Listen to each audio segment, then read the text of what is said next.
Il y a celles qui marquent à vie, celles qu'on préfère oublier, celles qui ont duré, celles qui ne se sont jamais arrêtées. Vous voyez bien de quoi je veux parler, les histoires d'amour. Ces histoires qui finissent mal en général, chantaient les Rita Mitsuko.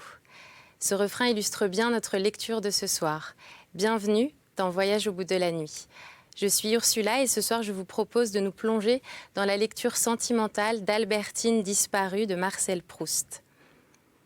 Nous avons tous déjà vécu un chagrin d'amour, une relation amoureuse difficile. Notre héros n'a malheureusement pas été épargné. Albertine est partie. Ce sont sur ces mots que s'ouvre le récit de son amour perdu. Entre deuil et espoir, découvrons comment Proust, en 1927, a retracé l'histoire d'un homme brisé. Tout au long de ma lecture, n'hésitez pas à réagir sur les réseaux sociaux à l'aide du hashtag VBN. Chapitre 1er. Ainsi, ce que j'avais cru n'être rien pour moi, c'était tout simplement toute ma vie. Comme on s'ignore. Il fallait faire cesser ma souffrance immédiatement. Tendre pour moi-même comme ma mère, pour ma grand-mère mourante, je me disais avec cette même bonne volonté qu'on a de ne pas laisser souffrir ceux qu'on aime. « Aie une seconde de patience, on va te trouver un remède. Sois tranquille, on ne va pas te laisser souffrir comme cela. » Tout cela n'a aucune importance parce que je vais la faire revenir tout de suite. Je vais examiner les moyens, mais de toute façon, elle sera ici ce soir. Par conséquent, inutile de se tracasser. Tout cela n'a aucune importance. Je ne m'étais pas contentée de me le dire.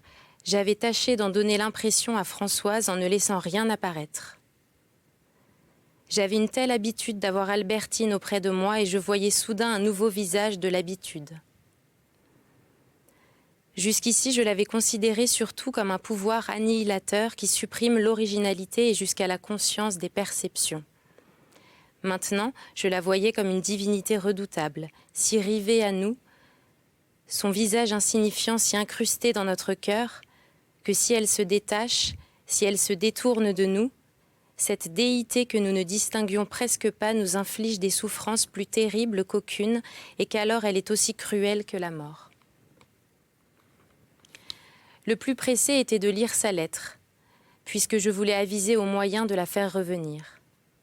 Je les sentais en ma possession parce que, comme l'avenir est ce qui n'existe encore que dans notre pensée, il nous semble encore modifiable par l'intervention in extremis de notre volonté. Mais en même temps, je me rappelais que j'avais vu agir sur lui d'autres forces que la mienne et contre lesquelles, plus de temps m'eût-il été donné, je n'aurais rien pu. À quoi sert que l'heure n'ait pas sonné encore si nous ne pouvons rien sur ce qui s'y produira ? Quand Albertine était à la maison, j'étais bien décidée à garder l'initiative de notre séparation. Et puis elle était partie. J'ouvris sa lettre. Elle était ainsi conçue. Mon ami, pardonnez-moi de ne pas avoir osé vous dire de vive voix les quelques mots qui vont suivre. Mais je suis si lâche, j'ai toujours eu si peur devant vous, que même en me forçant, je n'ai pas eu le courage de le faire. Voici ce que j'aurais dû vous dire. Entre nous, la vie est devenue impossible. Vous avez d'ailleurs vu par votre algarade de l'autre soir qu'il y avait quelque chose de changé dans nos rapports. Ce qui a pu s'arranger cette nuit-là deviendrait irréparable dans quelques jours. Il vaut donc mieux, puisque nous avons eu la chance de nous réconcilier, nous quitter bons amis. C'est pourquoi, mon chéri, je vous envoie ce mot et je vous prie d'être assez bon pour me pardonner si je vous fais un peu de chagrin en pensant à l'immense que j'aurai. Mon cher grand, je ne veux pas devenir votre ennemi. Il me sera déjà assez dur de vous devenir peu à peu, et bien vite, indifférente. Aussi, ma décision étant irrévocable, avant de vous faire remettre cette lettre par Françoise, je lui aurais demandé mes malles. Adieu, je vous laisse le meilleur de moi-même. Albertine. Tout cela ne signifie rien, me dis-je. C'est même meilleur que je ne pensais, car comme elle ne pensait rien de tout cela, elle ne l'a évidemment écrit que pour frapper un grand coup, afin que je prenne peur. Il faut aviser au plus pressé, c'est qu'elle soit rentrée ce soir. Il est triste de penser que les bons temps sont des gens véreux qui se servent de leur nièce pour m'extorquer de l'argent. Mais qu'importe. Dussé-je que pour Albertine soit ici ce soir donné la moitié de ma fortune à Madame Bontemps.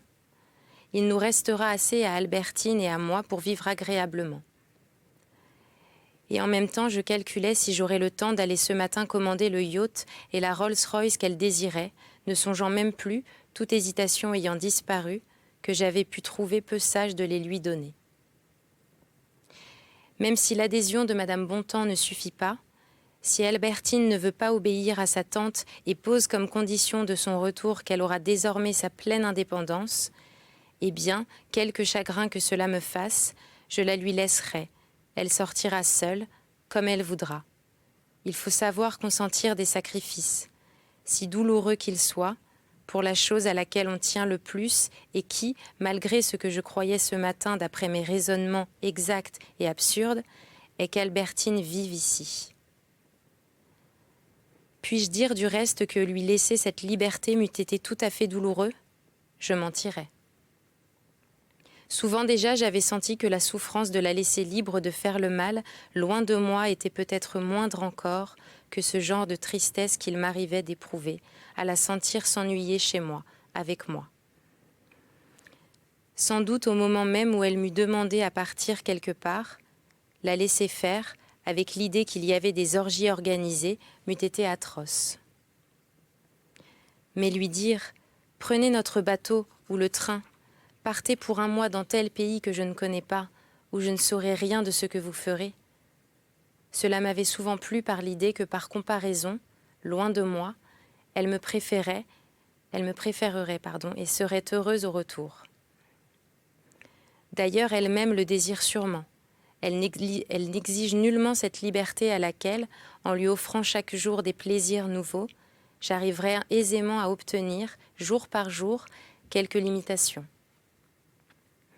Non, ce qu'Albertine a voulu, c'est que je ne fusse plus insupportable avec elle, et surtout, comme autrefois Odette avec Swann, que je me décide à l'épouser.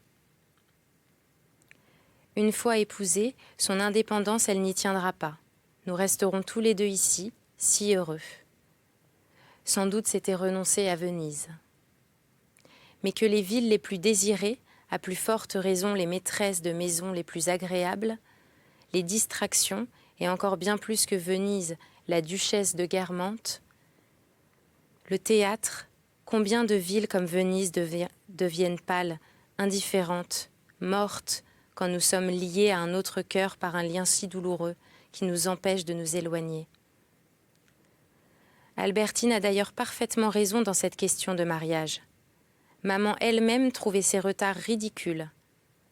L'épouser, c'est ce que j'aurais dû faire depuis longtemps. C'est ce qu'il faudra que je fasse.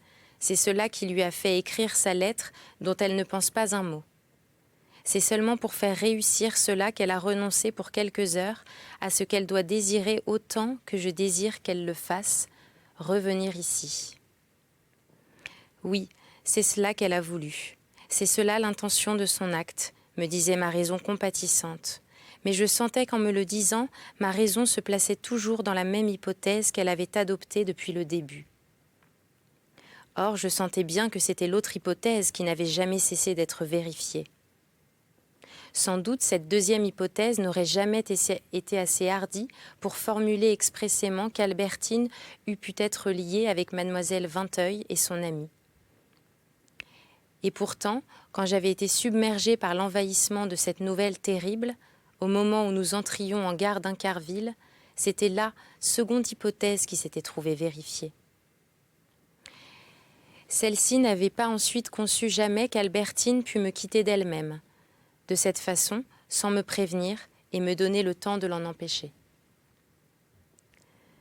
Mais tout de même, si après le nouveau bond immense que la vie venait de me faire, la réalité qui s'imposait à moi m'était aussi nouvelle que celle en face de quoi nous met la découverte d'un physicien, les enquêtes d'un juge d'instruction ou les trouvailles d'un historien sur les dessous d'un crime ou d'une révolution, cette réalité dépassait les chétives prévisions de ma deuxième hypothèse, mais pourtant les accomplissait.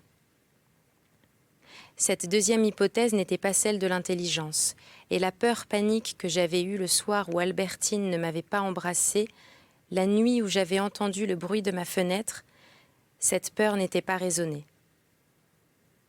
Mais, et la suite le montrera davantage, comme bien des épisodes ont pu déjà l'indiquer, de ce que l'intelligence n'est pas l'instrument le plus subtil, le plus puissant, le plus approprié pour saisir le vrai, ce n'est qu'une raison de plus pour commencer par l'intelligence et non par un intuitivisme de l'inconscient, par une foi au pressentiment toute faite. C'est la vie qui peu à peu, cas par cas, nous permettent de remarquer que ce qui est le plus important pour notre cœur ou pour notre esprit ne nous a pas appris le raisonnement, mais par des puissances autres.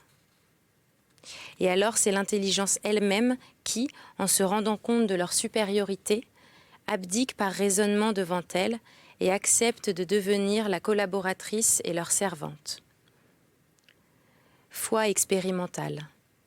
Le malheur imprévu avec lequel je me trouvais aux prises, il me semblait l'avoir lui aussi, comme l'amitié d'Albertine avec deux lesbiennes, déjà connue pour l'avoir lue dans tant de signes où, malgré les affirmations contraires de ma raison, s'appuyant sur les dires d'Albertine elle-même, j'avais discerné la lassitude, l'horreur qu'elle avait de vivre ainsi en esclave, et qui se traçait à l'envers de ses prunelles tristes et soumises, de ses joues brusquement enflammées par une explicable rougeur, dans le bruit de la fenêtre qui s'était brusquement ouverte, comme avec de l'encre invisible.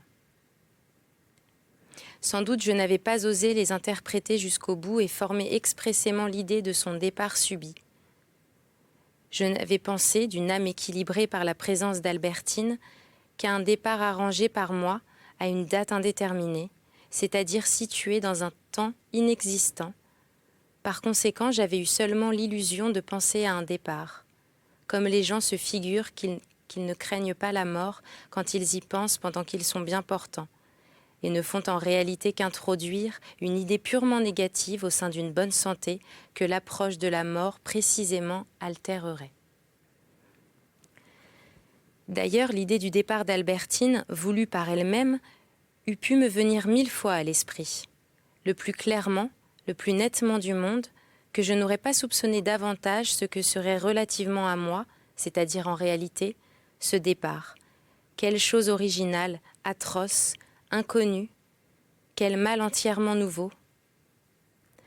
À ce départ, si je l'eusse prévu, j'aurais pu songer sans trêve pendant des années, sans que mises bout à bout toutes ces pensées eussent eu le plus faible rapport, non seulement d'intensité, mais de ressemblance avec l'inimaginable enfer dont Françoise m'avait levé le voile en me disant « Mademoiselle Albertine est partie ». Pour se représenter une situation inconnue que l'imagination emprunte des éléments connus et à cause de cela ne la représente pas. Mais la sensibilité, même la plus physique, reçoit comme le sillon de la foudre la signature originale et longtemps indélébile de l'événement nouveau. Et j'osais à peine me dire que si j'avais prévu ce départ, j'aurais peut-être été incapable de me le représenter dans son horreur. Mais même, Albertine me l'annonçant, moi la menaçant, la suppliant de l'empêcher. Que le désir de Venise était loin de moi maintenant, comme autrefois à Combray celui de connaître Madame de Guermantes, quand venait l'heure où je ne tenais plus qu'à une seule chose, avoir maman dans ma chambre. Et c'était bien en effet toutes les inquiétudes éprouvées depuis mon enfance qui, à l'appel de l'angoisse nouvelle, avaient accouru la renforcer, s'amalgamer à elle en une masse homogène qui m'étouffait. Certes, ce coup physique au cœur que donne une telle séparation et qui, par cette terrible puissance d'enregistrement qu'a le corps, fait de la douleur quelque chose de contemporain. À toutes les époques de notre vie où nous avons souffert, certes ce coup au cœur sur lequel spécule peut-être un peu, tant on se soucie peu de la douleur des autres, celle qui désire donner au regret son maximum d'intensité, soit que la femme n'esquissant qu'un faux départ veuille seulement demander ses conditions meilleures, soit que partant pour toujours, elle désire frapper ou pour se venger ou pour continuer d'être aimée, ou, dans l'intérêt de la qualité de souvenir qu'elle laissera, pour briser violemment ce réseau de lassitude, d'indifférence qu'elle avait senti se tisser, Certes, ce coup au cœur, on s'était promis de l'éviter, on s'était dit qu'on se quitterait bien. Mais il est vraiment rare qu'on se quitte bien, car si on était bien, on ne se quitterait pas.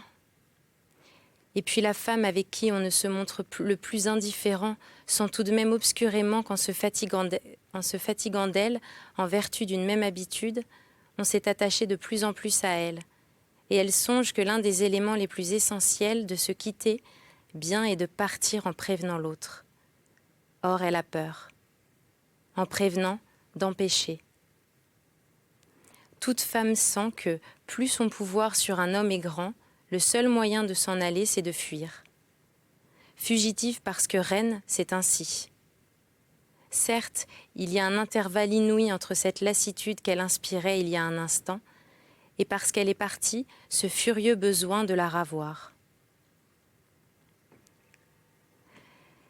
Mais à cela, en dehors de celles données au cours de cet ouvrage et d'autres qui le seront plus loin, il y a des raisons. D'abord, le départ a lieu souvent dans le moment où l'indifférence, réelle ou crue, est la plus grande, au point extrême de l'oscillation du pendule. La femme se dit « Non, cela ne peut plus durer ainsi », justement parce que l'homme ne parle plus de la quitter, ou y pense, et c'est elle qui quitte. Alors le pendule revenant à son autre point extrême, l'intervalle est le plus grand. En une seconde, il revient à ce point. Encore une fois, en dehors de toutes les raisons données, c'est si naturel. Le cœur bat, et d'ailleurs la femme qui est partie n'est plus la même que celle qui était là. Sa vie auprès de nous, trop connue, voit tout d'un coup s'ajouter à elle les vies auxquelles elle va inévitablement se mêler. Et c'est peut-être pour se mêler à elle qu'elle nous a quittés.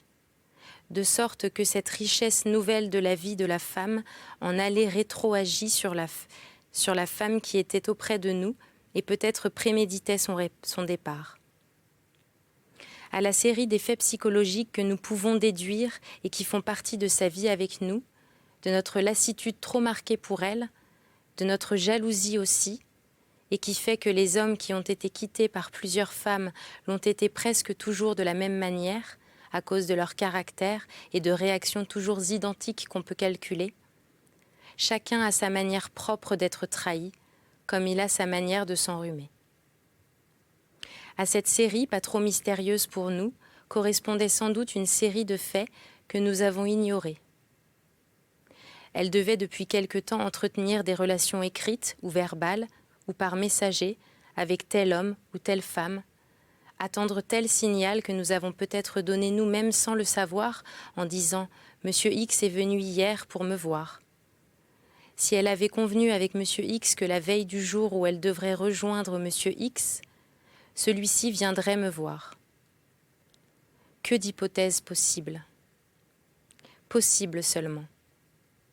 Je construisais si bien la vérité, mais dans le possible seulement, qu'ayant un jour ouvert par erreur une lettre pour une de mes maîtresses, lettre écrite en style convenu et qui disait « Attends toujours signe pour aller chez le marquis de Saint-Loup.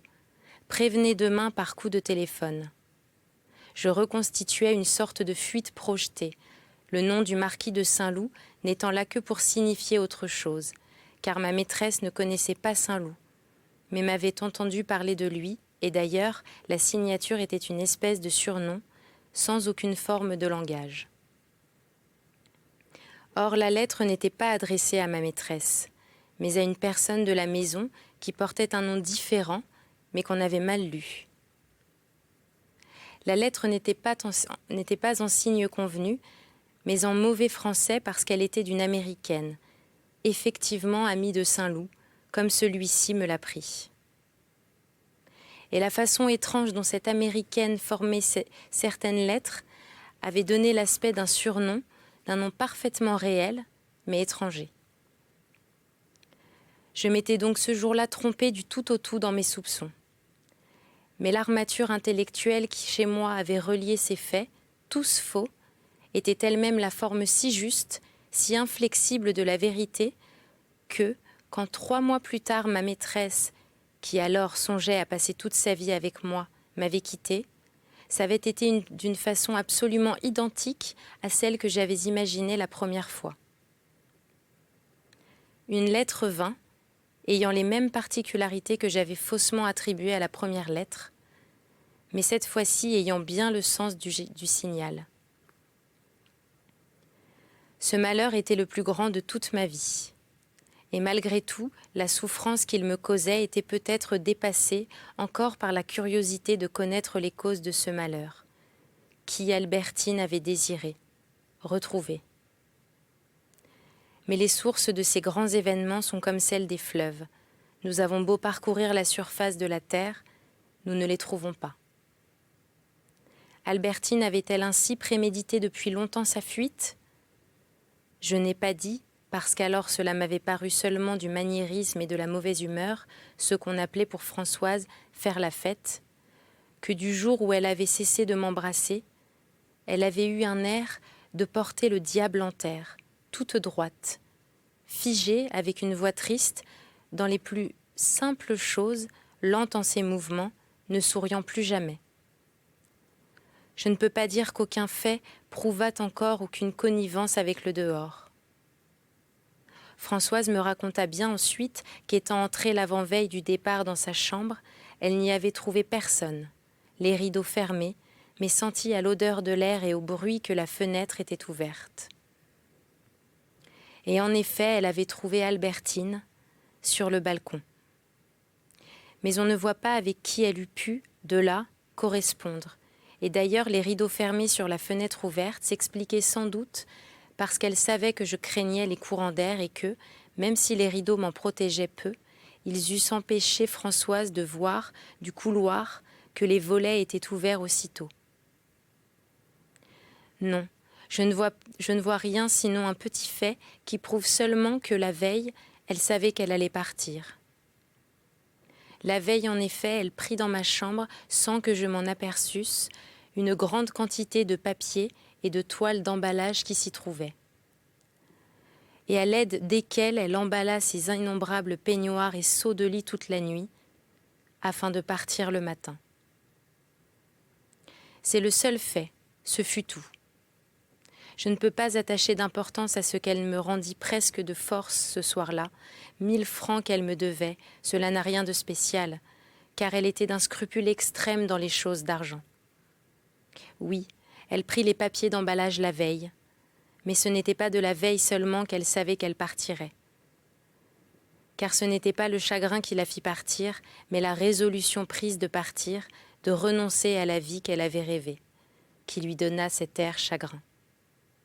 Chagrin, presque solennellement froid avec moi, sauf le dernier soir où, après être restée chez moi plus tard qu'elle ne voulait, ce qui m'étonnait d'elle qui voulait toujours prolonger, elle me dit de la porte « Adieu, petit, adieu, petit ».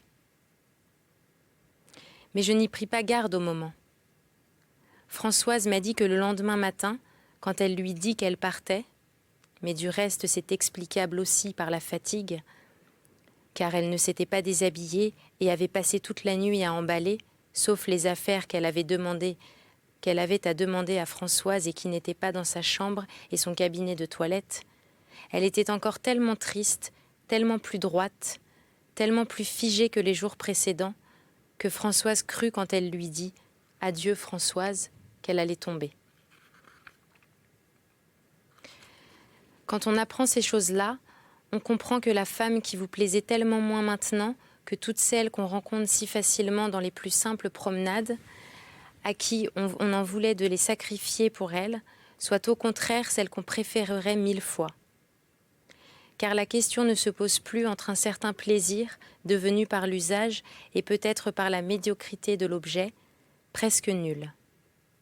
Et d'autres plaisirs, ceux-là tendants, ravissants, mais entre ces plaisirs-là et quelque chose de bien plus fort qu'eux, la pitié pour la douleur.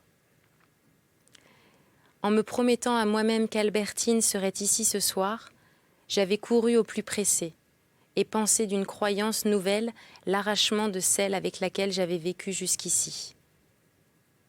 Mais si rapidement qu'eut agi mon instinct de conservation, j'étais, quand Françoise m'avait parlé, rester une seconde sans secours.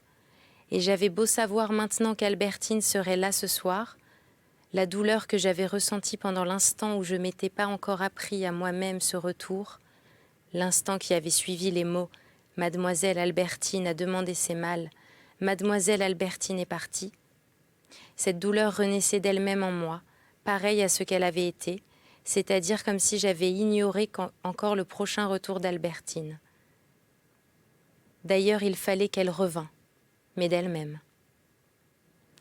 Dans toutes les hypothèses, avoir l'air de faire faire une démarche, de la prier de revenir, irait à l'encontre du but. Certes, je n'avais plus la force de renoncer à elle comme je l'avais eu pour Gilberte. Plus même que revoir Albertine, ce que je voulais, c'était mettre fin à l'angoisse physique que mon cœur plus mal portant que jadis ne pouvait plus tolérer. Puis, à force de m'habituer à ne pas vouloir, qu'il s'agit de travail ou d'autre chose, j'étais devenue plus lâche. Mais surtout, cette angoisse était incomparablement plus forte pour bien des raisons, dont la plus importante n'était peut-être pas que je n'avais jamais goûté de plaisir sensuel avec Madame de Guermantes et avec Gilberte, mais que ne les voyant pas chaque jour, à toute heure, n'en ayant pas la possibilité et par conséquent pas le besoin, il y avait en moins, dans mon amour pour elle, la force immense de l'habitude.